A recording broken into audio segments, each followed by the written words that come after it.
राधे कृष्णा। जय बोलो राधा रानी की जय। जय बोलो श्री कृष्ण कन्हैया लाल की जय। जय बोलो वृंदावन धाम की जय। जय बोलो यमुना मैया की जय।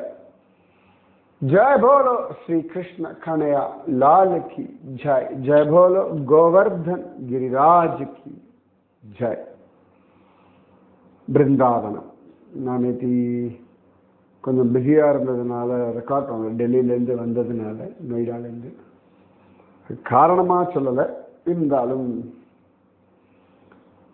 அது உங்களுக்கே தெரியும். வேக வேகமாக ஊட்டிகிட்டு போய் ஏதோ நீ சொல்லி முடிச்சணுன்றதை விட அதை அனுபவித்து நான் சொல்லணும். அதே டெல்லி போன அன்னைக்கு ராத்திரி உட்காந்து ஆனந்தமாக ரசித்து சொல்லிட்டு இருக்கேன். அந்த உள்ளுக்குள்ளேருந்து ஒரு அனுபவம் வர எப்படின்னா, பசிச்சு சாப்பிடும் பொழுது தான் ரசித்து சாப்பிட முடியும். ரைட்டா? அந்த மாதிரி நான் ரசித்து அனுபவிச்சாதான் உங்களுக்கு அது ரசிப்போட கேட்க முடியும். அந்த பாவம் தான் முக்கியம். ஏன்னா விஷயங்கள் படிச்சுடலாம். ரைட்? இப்ப பாகவதம் நீங்க சாதாரணமா வாசிக்கிற, இல்லாட்டி ராமாயணம் வாசிக்கிறேன்னு வச்சுக்கோங்களேன். சம்டைம்ஸ் உங்களுக்கு அந்த கதையெல்லாம் ஒண்ணுமே தெரியல, ஒண்ணுமே அதுல புரியல வச்சுக்கோங்களேன், ட்ரையா இருக்கும். அதே அந்த கதைகள்லாம் நீங்க கேட்டிருக்கேன்னு வச்சுக்கோங்களேன், அதுக்கப்புறம் வாசிக்கும்போது அந்த ஸ்லோகம், அந்த அத்தியாயங்கள்லாம் வாவ் அப்படின்னு இருக்கும். இப்ப அயோத்தியா போன ஒரு சந்தோஷம். ஏன்னு கேட்டா ராம ஜனன விஷயம் கேட்டிருக்கோம். அதனால இப்ப மதுராவுக்கெல்லாம் நான் அழிச்சுட்டு போனேன். இப்ப கூட எல்லாருக்கும் கண்கள்ல ஒரு ஆனந்த கண்ணீரான கிருஷ்ண ஜன்ம பூமியை பார்க்கிறேன். ஏன்னா கிருஷ்ணன் பிறந்தது கரெக்டா புராணப்படி தெரியலன்னா கூட ஜெயில பிறந்தான், வசுதேவர் தேவகிக்கு பிறந்தான், அதுதான் கிருஷ்ணாஷ்டமின்னு கொண்டாடுறோம், இப்படி எல்லாம் நமக்கு தெரியும். ஸோ அப்போ அந்த இடத்துக்கு போகும்போது ஒரு ஆனந்தம் வந்துடும். அந்த மாதிரி தான். ஸோ நான் அதை அனுபவிக்கணும், அனுபவிச்சு சொல்லணும். அப்பதான் அந்த ரீச் இருக்கும். ட்ரையா சொன்னேன்னா நல்லா இருக்காது இல்லையா? ட்ரையா சொல்லவும் வராது. எனக்கு குருஜியம்மா நான் அப்படி பழக்கப்படுத்தலை. எதுவா இருந்தாலும் ரசிச்சு அனுபவிச்சு செய்யணும். இது வாழ்க்கையில நீங்க ஞாபகம் வச்சுக்க வேண்டிய ஒன்று. எனக்கு நிறைய பேர் கேட்பாங்க, ஃப்ரெஷ்ஷா இருக்காள், எப்படி இவ்வளவு சந்தோஷமா இருக்காள், பல இடங்கள் ஓடின்னு இருக்காள், இவ்வளவு காரியங்கள் பண்ணிட்டு இருக்காள்னா, I am enjoying what I am doing. ஏதான ஒரு விஷயம் நான் பண்ணணும் அப்படின்னா, புதுசா பண்றேனோ பல தடவை பண்றேனோ, அதை நான் எப்படி சந்தோஷமா பண்ணலான்றதுல தான் எனக்கு கவனம் இருக்கும். இப்ப அதே உத்தராகண்ட், அதே பிருந்தாவனம் பல தடவை போயாச்சு, வந்தாச்சு, போயிட்டு வந்துட்டு தான் இருக்கு. ஆனா ஒவ்வொரு தடவையும் அங்க என்ன புதுசா இருக்கு. இந்த தடவை நான் புதுசா வந்திருக்கேன். இன்று நான் இங்கே இப்பொழுது புதியவன். இதுதான் என்னுடைய நினைவு. ஆனந்தத்தின் ரகசியமே பி இன் த பிரசன்ட். இப்படிதான் நான் எப்பொழுதுமே சொல்லுவேன். தூங்குறியா? ஃப்ரெஷ்ஷா தூங்கணும் அப்படிங்க. என் பிள்ளை கூட கேட்பேன், அது எப்படிப்பா ஃப்ரெஷ்ஷா தூங்குறது அப்படின்னு. அப்புறம் மைண்ட் அவ்வளோ ஜாலியாக இருக்கணும்டா தூங்கும் பொழுது அப்படின்னு சொல்லுவேன். ஸோ நிறைய பேர்லாம் இந்த பாட்டு பாடுவா, பாத்ரூம் சிங்கர்ஸ். அடுத்தவாளை பற்றிலாம் அவளுக்கு கவலை கிடையாது. எனக்கு பிடிச்சது தான் பாடுகிறார்கள். அத ராகம், தாளம், பல்லவி, ஸ்ருதி இதெல்லாம் சேரணும்னு இல்லை. சேர்ந்தாலும் சேரனாலும் அவ பாட்டுக்கு ரசிச்சு பாடுவார்கள். அனுபவம், இந்த பாவம். வாழ்க்கையினுடைய ஆனந்த ரகசியம் அனுபவிச்சு பண்ணுங்க. சாப்பிட்றதோ, தூங்கிறதோ, நடக்கிறதோ, வஸ்திரம் உடுத்துறதோ, வீடு கட்டுறதோ, பிள்ளை குட்டிகள் பெற்றுக்கிறதோ, அவைகளை வளர்க்கிறதோ, மரம் செடி கொடிகளை வச்சு பராமரிக்கிறதோ, ட்ரெயின்ல போகிறதோ, ஃப்ளைட்ல போகிறதோ. அதாவது இப்ப நிறைய புதுசா ஒரு இடத்துக்கு போனாதான் நீங்க என்ஜாய் பண்ணணும்னு பல பேர் வச்சுட்டு இருக்கா. அப்படி இல்லை. இருக்கிற இடத்துல எவ்வளவு முடியும் சந்தோஷமா இருக்கும். ஸோ அப்போ வெளில போகும்போது சந்தோஷமா இருக்கலாம். அந்த வைப் அப்படின்னு சொல்லுவாங்க அந்த காலத்து குழந்தைகள்லாம். அந்த வைப் இருக்கு இல்லையா, அது ஜாலியாக இருக்கணும். வண்டி ஓட்டுறலாம் ஜாலியாக என்ஜாய் பண்ணி வண்டி ஓட்டுவோம். நேற்று கூட நானும் என் சிஷ்யனும் பேசிட்டு இருந்தோம். இந்த காரு, ஒரு மியூசிக், லாங் டிரைவ், அதெல்லாம் ஒரு சுகம்தான். அதுக்கெல்லாம் ஆல்டர்னேட்டே கிடையாது. அப்படியே ஏதாவது ஒரு நல்ல பாட்டு மியூசிக் கேட்டுட்டு அழகா ஒரு லாங் டிரைவ் நேஷனல் ஹைவேல சுகமா ஒரே ஸ்பீடில் வண்டி போகிறது, காரில் ஏசி போட்டுண்டு, அது நிஜமாவே அது ஒரு சந்தோஷம்தான். சம்டைம்ஸ் டூ வீலர், அது ஒரு சந்தோஷம். சில சந்தர்ப்பங்களில் அப்படி சைக்கிளில் அப்படி ஜாலியாக மிதிச்சுட்டு போகிறது. எனக்கு அப்படி வாக்கிங் போக பிடிக்கும். இப்படி கண்ணுக்கு என்ன தூரம் வரைக்கும் போகணும்னு ஆசை. கடற்கரை மணல்ல காலார நடக்கிறது ஒரு சுகம். சமையல் பண்றது ஒரு சுகம். சில பேர்லாம் சமையல் பண்றவங்க நான் பார்ப்பேன், ரொம்ப அழகா இருக்கும். அந்த காய்கறி வெட்டுறதா இருக்கட்டும், அந்த பாத்திரத்தை எடுத்து வைக்கிறதா இருக்கட்டும், ரொம்ப அழகா இருக்கும். இப்போ சில 3 ஸ்டார் ஹோட்டல் 5 ஸ்டார் ஹோட்டல்ஸ்லாம் போனோம்னா அதை ப்ரெசென்ட் பண்ற மெத்தட் ரொம்ப அழகா இருக்கும். Method of presentation more important. உங்களை நீங்க ப்ரெசென்ட் பண்றது அழகா இருக்கணும், நீங்க பண்றது அழகா இருக்கணும். நான் குருஜியம்மா பார்த்துருக்கேன். சமைக்கிறதா இருக்கட்டும், காய்கறி கட் பண்றதா இருக்கட்டும், வீடு பெருக்கிறதா இருக்கட்டும், துணி உணர்த்துறதா இருக்கட்டும், அதை எடுத்து மடிக்கிறதா இருக்கட்டும், சாப்பிட்றதா இருக்கட்டும், கை அலம்புறதா இருக்கட்டும், அந்த பாத்திரத்தை பழைய பாத்திரங்கள்ல தேய்க்கிறதுக்கு தொட்டி மிச்சத்துல வைக்கிறதா, கச்சமிச்சன்னு போட மாட்டோம். அது கூட ஒரு ஆர்டரா இருக்கும். இந்த பக்கம் தட்டு, பெரிய பாத்திரம், எல்லாருக்கும் தெரிஞ்சிருக்கும். பட் சொல்றேன் நான், சில பேர்லாம் பண்ண என்னடா அப்படி பண்றாளுன்னு தோணிக்கும். அப்படி இருக்கக்கூடாது.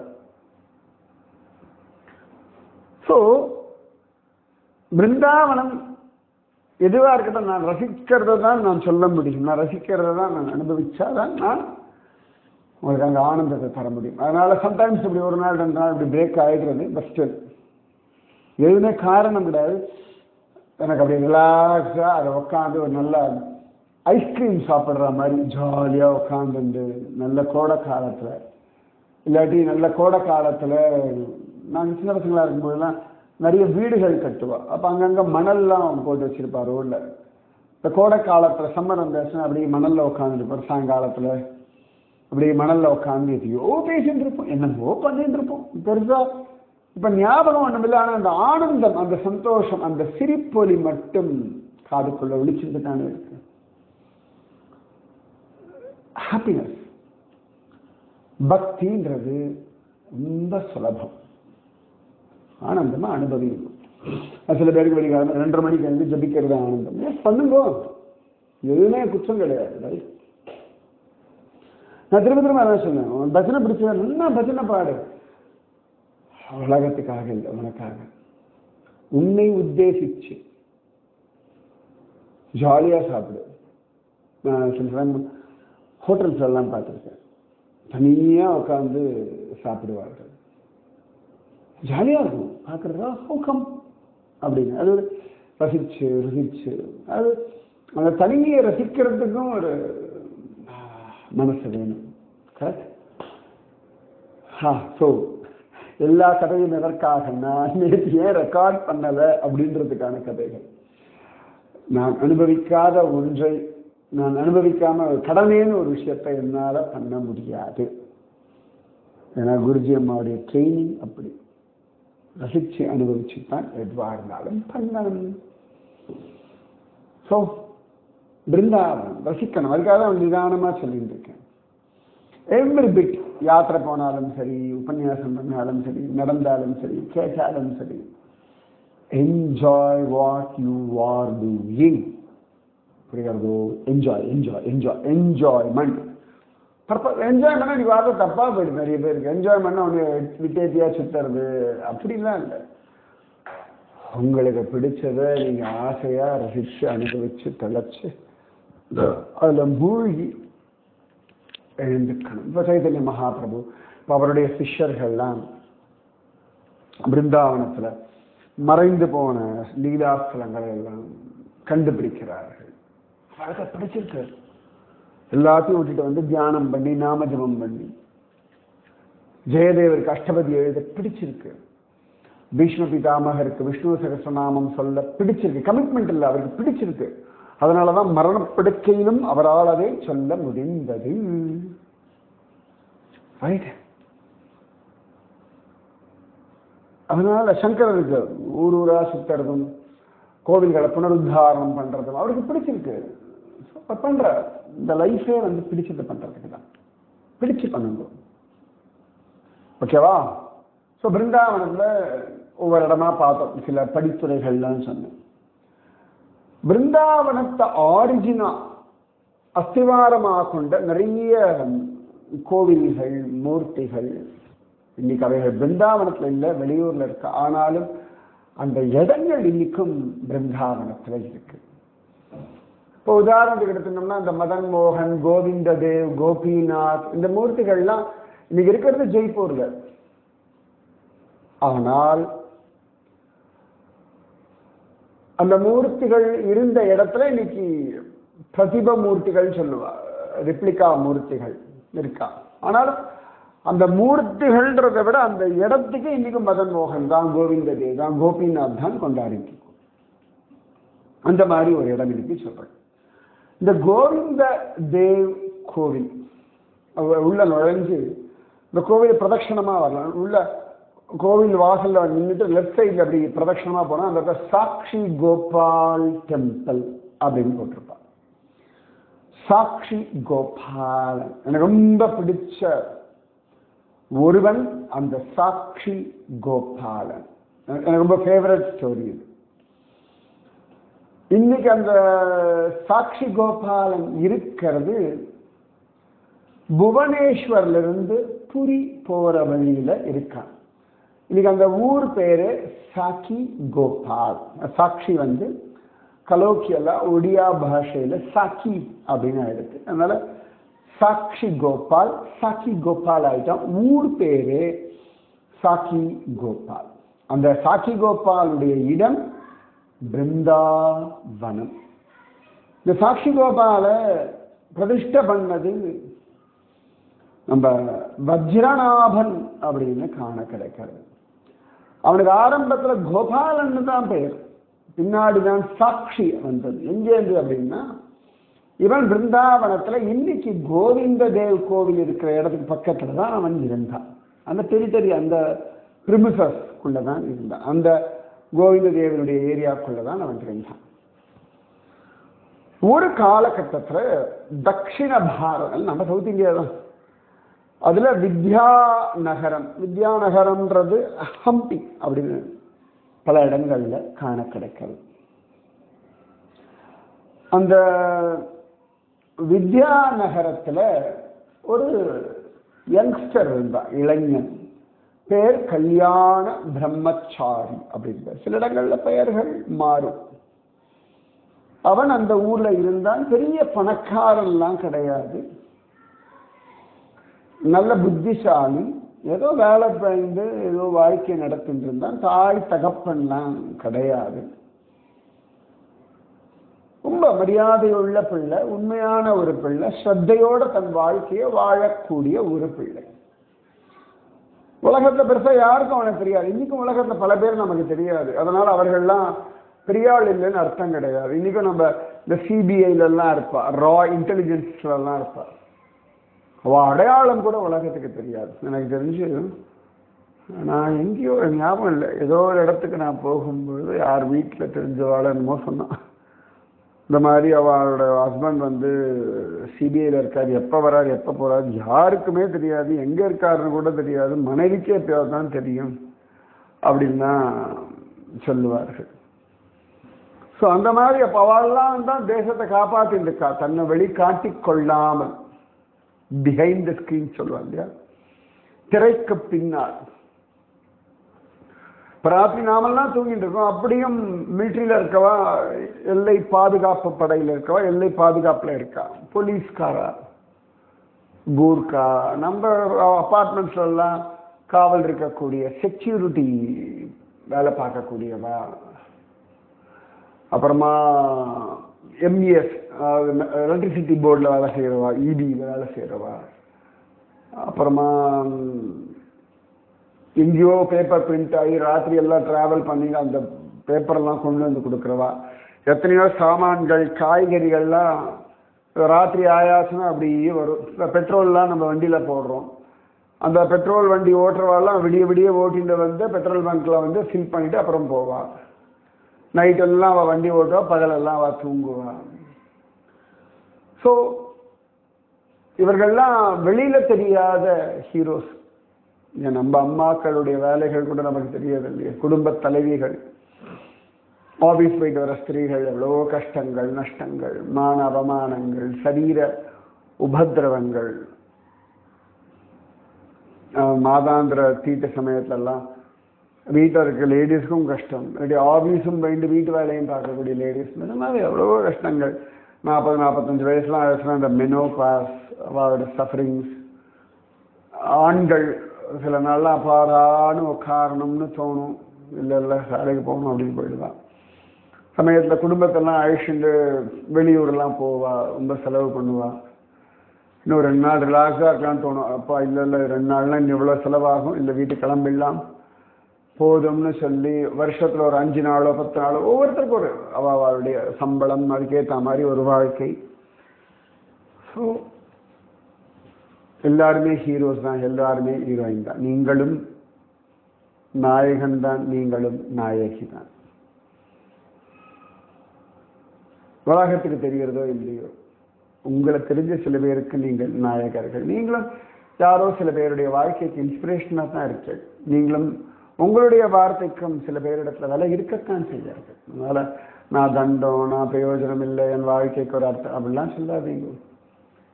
Sometimes you are also an example. நீங்களும் ஒரு உதாரணம் தான், நீங்களும் ஒரு இன்ஸ்பிரேஷன் தான்.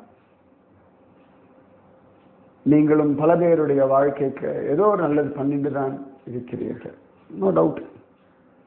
உங்களுடைய அன்புக்காக இயங்குகிறவர்களும் உண்டு, உங்களுடைய அன்புக்கு மதிப்பு கொடுக்கிறவர்களும் உண்டு, உங்க மேல பூரணமான நம்பிக்கை வச்சிருக்கிறவர்களும் உண்டு. அதனால உங்கள் வாழ்க்கைக்கும் ஒரு அர்த்தம் நிச்சயமாக உண்டு உண்டு உண்டு. நான் கேரண்டி தரேன், உங்க வாழ்க்கைக்கு ஒரு அர்த்தம் இருக்கு. எதுக்கு இத்தனையும் சொன்ன, அந்த கல்யாண பிரம்மச்சாரி அவன் வாழ்க்கையில அவன், உங்க வாழ்க்கைக்கு நீங்க தான் நாயகன், உங்க வாழ்க்கையில நீங்க தான் நாயகி, உங்க குடும்பத்துக்கு நீங்க தான் தலைவன், உங்க குடும்பத்துக்கு நீங்க தான் தலைவி. அவ்வளவு பெரிய விஷயம் அதெல்லாம். உலகம் கொண்டாடினா தான் கிடையாது. இந்த கல்யாண பிரம்மச்சாரி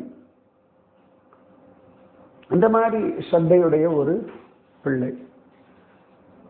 அந்த பிள்ளை தன் வாழ்க்கையெல்லாம் அழகா வாழ்ந்ததுக்கு அவன் ரொம்ப நாள் ஆசை, பிருந்தாவனம் இதெல்லாம் போகணும். சரி, இன்னும் சமயம் வாய்க்கல, பார்க்கலாம் காத்துட்டு இருந்தான்.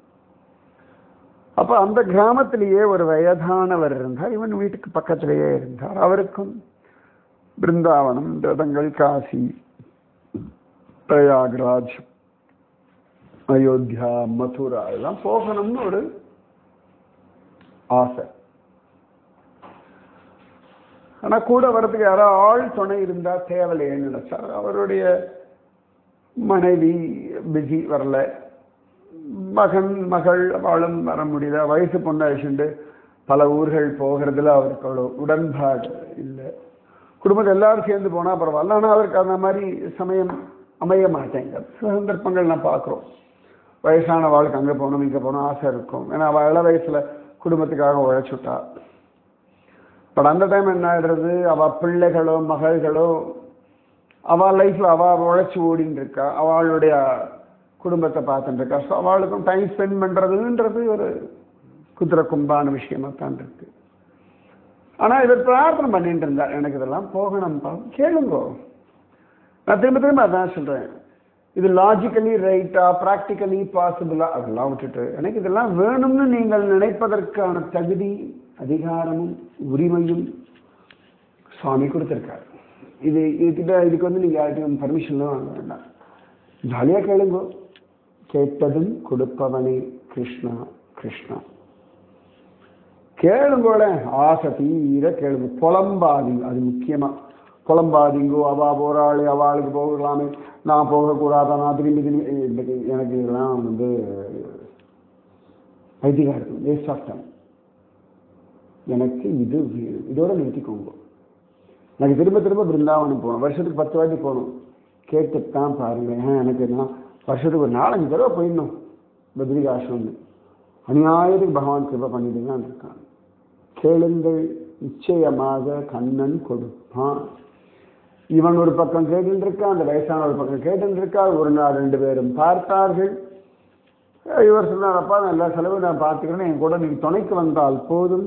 அவனும் சரி சந்தோஷம் அப்படின்னு கிளம்பியாச்சு. பல ஊர்கள் சுற்றினார்கள், பிருந்தாவனம் வந்தார்கள். பிருந்தாவனத்துல வந்து இந்த கோபாலன் கோவில் பக்கத்துல தங்கிட்டு இருந்தார்கள். அப்பொழுது அவருக்கு உடல் முடியாம போயிடுச்சு. உடம்பு ஜுரம் வந்துடுது, ஏதோ வாந்தி பேதி ஜுரம் ஏதோ. அப்படியே அதுக்கப்புறம் அவர் டிராவல் பண்ண முடியல. இந்த பிள்ளை பார்த்து பார்த்து பார்த்து அவருக்கு எல்லாம் பண்ணிட்டு இருந்தான். அவருக்கு உடம்பை தொடச்சி விட்டு, அவருக்கு மருந்தை கொடுத்து, அவருக்கு வேலைக்கு ஆகாரம் கொடுத்து, அவர் உடம்பு சுத்தமாகி ஒரு 10-15 நாள் இப்படி பிருந்தாவனத்திலேயே இருக்கும்படியான நிர்பந்தம் வந்துடுத்து. இந்த பையன் ரொம்ப ஸ்ரத்தையோட ஒரு பிள்ளை அப்பாவை பார்த்து கொள்வது போல், நிறையதுக்கு மேலே சொல்லாமா, அப்படி பார்த்துட்டான். கொஞ்ச நாள் ஆச்சு, அவருக்கு உடம்பெல்லாம் சரியாயிடுது. அவருக்கு ரொம்ப சந்தோஷம். அவர் சொன்னாரப்பா, இவ்வளவெல்லாம் நீ பண்ணியப்பா, ரொம்ப சந்தோஷம், இதுக்கெல்லாம் என்ன கைமாறாவன் சொன்னான். நீங்க எனக்கு ஒரு பெரிய பாக்கியத்தை கொடுத்தீங்க. அவர்கிட்ட என்னடா பாக்கியம், எனக்கு உடம்பு முடியாம நீ என்ன பார்த்துனது பாக்கியமா அப்படின்னா.